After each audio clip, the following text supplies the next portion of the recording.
Hi మామ, ఇప్పుడే maths square movie చూసాను. నాకైతే పార్ట్ 1 బాగా నచ్చింది అనిపించింది. ఈ cinema run time 2 hours 7 minutes అనుకుంటా. కానీ సెకండ్ హాఫ్ కొంచెం ల్యాగ్ అనిపించింది. స్టోరీ ప్లాట్ లైన్కి వచ్చేస్తే మ్యాథ్స్ స్క్వేర్లో చూపించినట్టే మనోజ్, అశోక్, దామోదర్ కాలేజ్ లైఫ్ తర్వాత లడ్డు పెళ్ళి ఎపిసోడ్ నుంచి స్టార్ట్ అవుతుంది. తర్వాత వీళ్ళు గోవాకి వెళ్తారు. అలా అలా కామెడీ సీన్స్తో అలా అంటే స్టోరీ ఏం లేకుండా అలా నవ్వుకోవడానికి తీసినట్టుంది సినిమా అయితే. కామెడీ పార్ట్ 1 లానే ఉంది. సంగీత్ శోభన్, నితిన్ రామ్ కామెడీ టైం అయితే నాకు చాలా బాగా నచ్చింది. Music by Ceciroleo is good. Cinema ఎక్కువ సాగదీయకుండా చిన్న రన్ టైంతో అయిపోయింది. నెగిటివ్స్ విషయానికి వస్తే స్టోరీ లైన్ చాలా వీక్ భయ్య.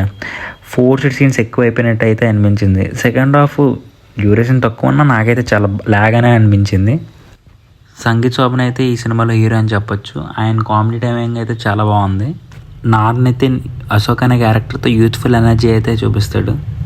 రామ్ నితిన్, సంగీత్ శోభన్ సీన్స్ అయితే బాగా నచ్చేవాయో. వారిద్దరు కామెడీ టైమింగ్ అయితే చాలా బాగా అనిపించింది. సునీల్ స్పెషల్ క్యారెక్టర్లో వస్తాడు కానీ అంత ఇంపాక్ట్ఫుల్ క్యారెక్టర్ అయితే నాకు అనిపించలేదు. సినిమా రేటింగ్ విషయానికి వస్తే 2.5 out of 5. మీకు మూవీ ఎలా అనిపించిందో చూసి కింద కమెంట్స్లో చెప్పండి. వీడియో ఇక్కడ వరకు చూసినట్టయితే కింద ఆ సబ్స్క్రైబ్ బటన్ ఉంది కదా భయ్య, అదొకసారి ప్రెస్ చేయండి. అలాగే లైక్, షేర్, సబ్స్క్రైబ్ అవన్నీ కొట్టండి భయ్య. కొత్తగా స్టార్ట్ చేసాం కదా, కొంచెం అలాగా వీడియోస్ చేయడానికి మాకు కూడా కొంచెం బాగుంటుంది.